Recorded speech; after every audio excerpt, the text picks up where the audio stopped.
欠我这么多，我愿替他打理这些杂事。简封主空口无凭，出了正门。谢孟婆，你不是和老大在？ Halo guys, balik lagi bersama Mimin from Zero. Di video kali ini Mimin bakalan kembali melanjutkan alur cerita Donghua berjudul Alam Dewa Tanpa Akhir episode 40 dan 41 ya. Seperti biasa sebelum masuk ke rekap ceritanya, buat kalian yang menonton video ini tapi belum subscribe, tolong di subscribe dulu ya guys. Dan jangan lupa nyalain lonceng biar nggak ketinggalan update terbaru dari channel From Zero. Playlist untuk Donghua ini juga udah tersedia bagi kalian yang baru aja bergabung dan belum nonton episode sebelumnya ya. Ya udah deh, nggak usah berlama-lama lagi, langsung saja kita ke rekap ceritanya guys.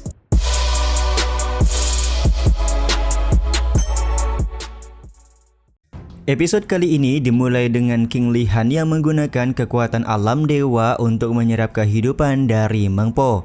Tentu saja kejadian ini membuat kita bertanya-tanya kok bisa-bisanya rela menyerap kehidupan teman demi melawan Heilin. Heilin pun tertawa karena merasa kelakuan anak dewa sama halnya seperti kelakuan anak iblis yang mengorbankan nyawa teman sendiri. Di satu sisi Heilin juga sangat penasaran dengan kekuatan asli King Lihan setelah dia menyerap kehidupan dari Meng Po.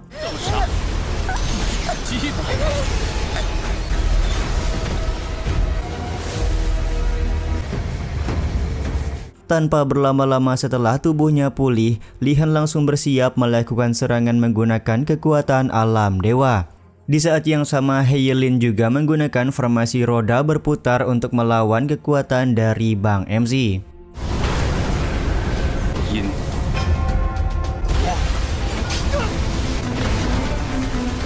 Seperti yang diharapkan, King Lihan benar-benar menggunakan full power dari kekuatan alam dewa untuk membalaskan dendamnya kepada Heilin. Di saat yang sama si Hai hanya bisa terdiam karena menyaksikan langsung kelakuan King Lihan yang di luar nurul. Seketika Heilin pun langsung hancur lebur ketika terkena serangan kekuatan alam dewa. Tapi ada satu hal yang menarik di mana Heilin tampak tertawa karena dia bisa merasakan langsung betapa mengerikannya kekuatan alam dewa.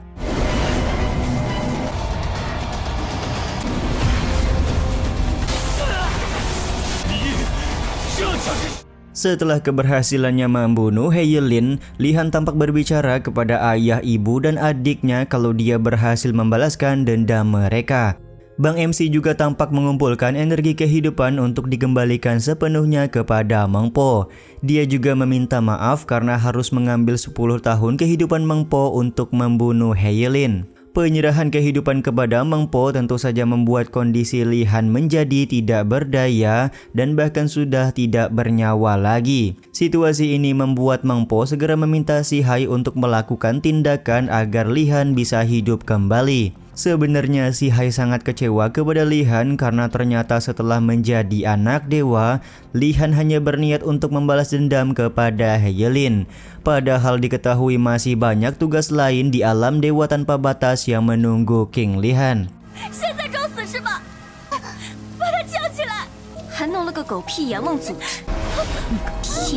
Karena si Hai tidak bisa membiarkan Lihan mati begitu saja, maka dia dengan terpaksa menggunakan kekuatan alam dewa untuk kembali menghidupkan King Lihan.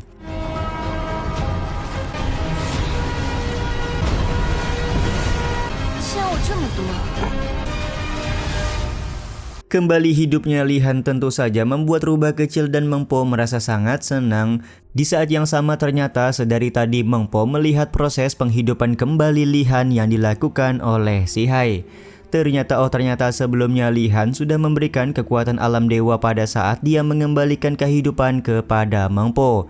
Jadi secara tidak langsung Meng Po pada saat ini juga mempunyai kekuatan alam dewa sama seperti Lihan. Bahkan jiwa Lihan dan Meng Po kini saling terhubung satu sama lain yang menyebabkan jika Meng Po mati maka Lihan juga akan ikut mati dan begitu pula sebaliknya.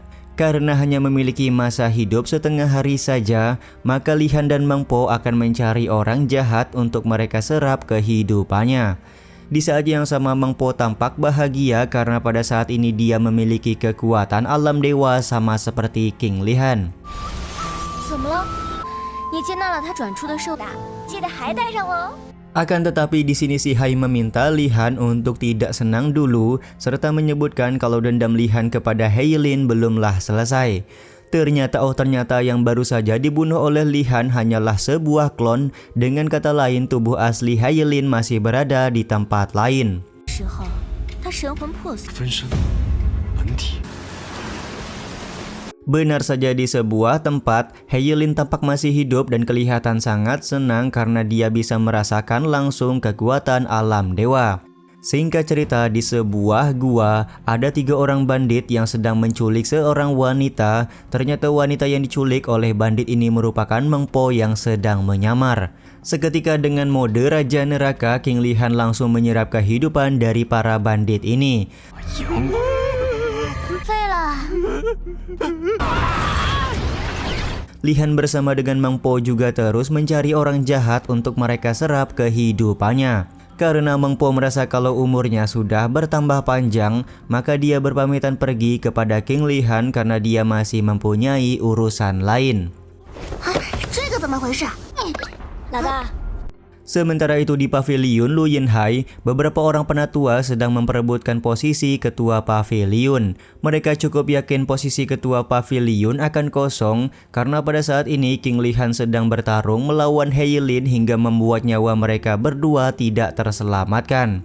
Akan tetapi berbeda dengan Su Ye yang tetap setia menunggu Lihan pulang ke pavilion Lu Yinhai, dia bersedia mengurus pavilion Lu Yinhai selama Lihan belum kembali. Semua artefak yang diperebutkan oleh para penatua juga akan menjadi tanggung jawab dari Su Ye.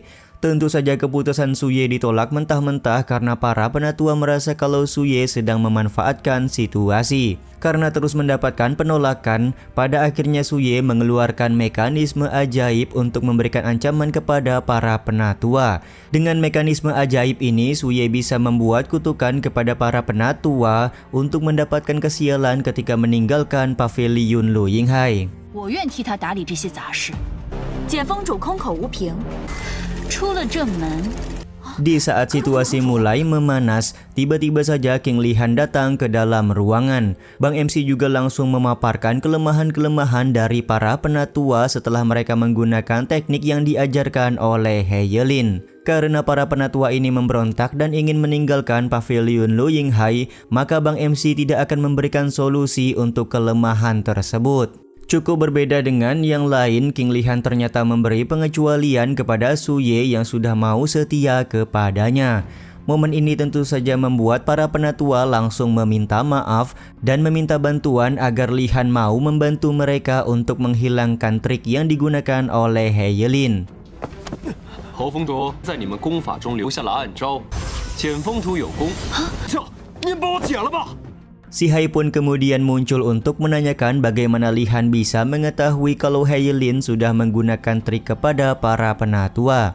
Lihan berkata kalau dia hanya menebak-nebak saja berdasarkan situasi yang sedang dialami oleh mereka sekarang. Karena para penatua berjanji tidak akan mengulangi kesalahan mereka, maka Lihan pun pada akhirnya memberikan ampunan. Untuk sementara waktu Su Ye akan menjadi pejabat yang mengurusi semua urusan di pavilion Lu Yinhai, sementara rubah kecil akan menjadi binatang pelindung pavilion Lu Yinhai di masa depan. King Lihan berkata kalau dia sudah mengajarkan semua teknik kepada rubah kecil untuk membantu para penatua memecahkan trik yang digunakan oleh Heilin. Jadi selama Bang MC bepergian, maka para penatua bisa belajar dengan rubah kecil. 谢阁主，你要把我留在这里？参见神狐大人。 Sementara itu di sebuah sekte bernama Sekte Jingyang, ada seorang ketua sekte yang sedang terluka karena mendapatkan tusukan pedang dari seseorang bernama Caipan. Ternyata Caipan sedang membalaskan dendamnya kepada ketua sekte Jingyang pada saat perayaan ulang tahun ketua sekte yang ke-200. Dari arah lain ternyata Meng Po juga datang ke tempat yang sama karena Caipan merupakan rekan dari Meng Po. Caipan pun mempertanyakan ada tujuan apa Meng Po menemuinya karena dia mengetahui Meng Po sebelumnya bersama dengan King Lihan. Meng Po pun bertanya apakah Caipan mempunyai informasi mengenai orang-orang yang kejahatannya tidak terhitung lagi. Sebenarnya Caipan enggan untuk memberikan informasi mengenai orang-orang tersebut, akan tetapi dia mengetahui sebuah tempat yang sangat mencurigakan dan ingin mengajak Meng Po untuk pergi ke tempat tersebut. 孟婆，你不是和老大在？告诉你也无妨。 Diajaknya Meng Po untuk pergi ke sebuah tempat ini juga sekaligus menutup episode kali ini ya guys. Ya udah deh, sampai di sini dulu aja video kali ini. Mohon maaf jika masih banyak kekurangan dan kesalahan dalam penyampaian kata-kata ya. Terima kasih untuk kalian yang udah pada nonton dan jangan lupa subscribe serta nyalain loncengnya ya guys. Mimin selaku penulis narasi, tukang voice over dan tukang edit video pamit undur diri. Salam hangat, see you in the next video. Bye bye guys, see you next week.